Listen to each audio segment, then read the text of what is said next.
We had to know this was coming. Red pill ideology is just spewing from the mouth of this Senate candidate, Royce White. It's just coming out of his mouth. All right, so this is a tweet. Senate candidate Royce White says suburban women voters are for suckers. In an unhinged rant, the U.S. Senate candidate from Minnesota attacked fellow Republicans for seeking the votes of suburban women. This right here is a tweet from Royce White himself. It cuts off his face, but this is him. He says, "This is why I'm one of the most feared voices in American politics. No PACs, no special interest groups or lobbies, so I say exactly how it is. I say things so real, MSNBC has to create headlines to frame this as demeaning of suburban women. No, what I'm saying here is that the Republican Party has prioritized suburban women over the inner cities or working class Blacks and Hispanics, as well as new voters, because we don't want to deal with the fact that our own party and this suburban posh political mindset has ruined the country's politics. We don't want to deal with that because it's too close to the heart of this uniparty scam. Yes, Black communities are in chaos, but suburbia is the paragon of moderate status quo political corruption, driven by the MSNBCs of the world, then filtered down into our public schools and children through administrative ideology. Can I get an amen? No?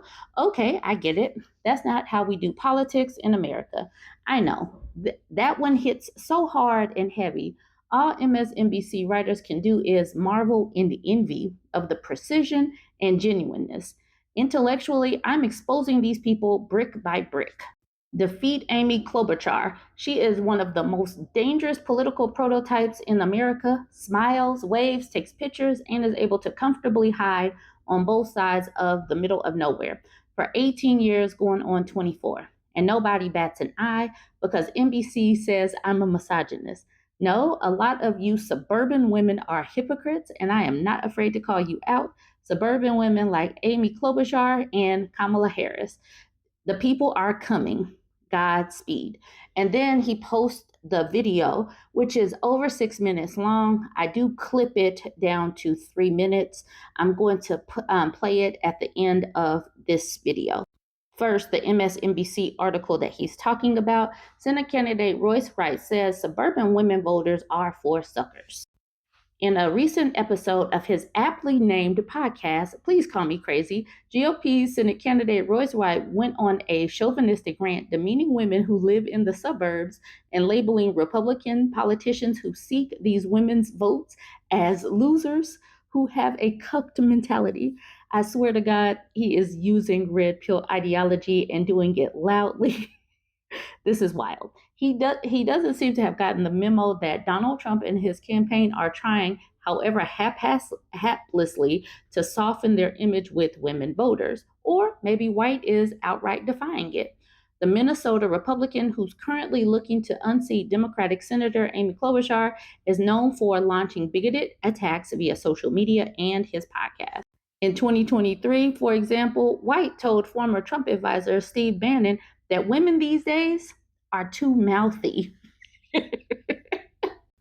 That remark came up again during a podcast episode released on Thursday when White doubled down on his mouthy remark, claimed Republicans who try to win over suburban women voters are delusional, said these Republicans would be better off caucusing with Democrats, and accused these Republicans of living in a cucked mentality.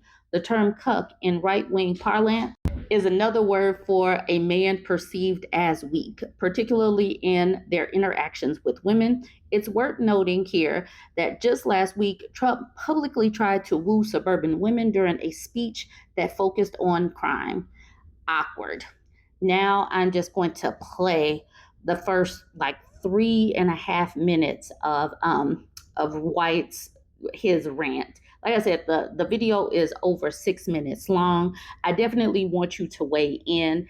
This rant is so unhinged, but it matches kind of like what Trump does and how things just don't match. They just go from one thing to the next. And I was like, is this ever really going to stop? Anyways, chime in. Let me know what you think. I'm not coming in on the back end, so just listen to this video and let me know what you think. Mindset is cucked. And you actually believe that we need to just make a broader appeal to suburban women, so we shouldn't bring candidates who like Donald Trump, have any number of controversies when it comes to the opposite sex, or even something as casual as a Royce White saying, I think some women have gotten a little mouthy. That's too much. You can't say that. Women can call you fascist. They can call you Nazi. They can call you knuckle dragger. They can call you dusty. They can call you hotep. They can call you deadbeat. They can call you anything they want. Anything their mind can think up, they have the right to call you. You can't even say they're mouthy. And you wonder why we've lost the country. And y'all are still going after suburban women. Now, if suburban women want to come along because they go to the grocery store and their bread is up 300%, good. But there's this strange sort of psychology of suburban women where they've justified why they should pay more because some little black kid, some little African kid, on the Ivory Coast, I mean, let's say I don't know, in the Congo or wherever, needs mosquito nets. We're going to give money, extra money, so that the social programs can extend to a global community that includes NGOs, where we get mosquito nets to the poor kids in Africa. But we're not going to stop doing deals with China and all these other big tech companies that steal the natural resources of the Congolese by sending those same African children down into the cobalt mines to pull the cobalt with their bare hands. I mean, if you think we can convince these suburban women that worldview is so contradictory that we can't even start from, it's a non-starter. If you think that, you're a loser. You're a loser. And that was my point about Joe Frazier. He's a loser. He's a loser. He's got a loser mentality. He's got a loser mentality to a point where you can't actually convince me he wants to win. He wants to appear like he wants to win. He wants to appear like he wants to win enough for people to like him, to accept him, enough for people to pat him on the head and push him through the process. That's not wanting to win. Wanting to win is, and go to sports, and I'm going to tie this in here in a moment, but go to sports. The greatest players are never worried about how they look.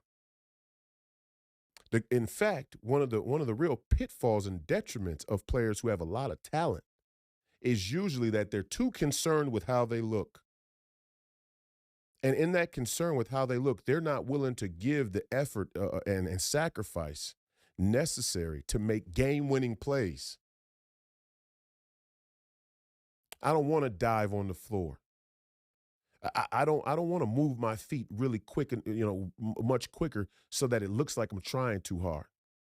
I don't really want to get up and defend my man close enough on the off chance he may make a good move and I slip up and stumble and have the crowd laugh at me because, mommy and daddy and girlfriend and best friend and their opinion is so important.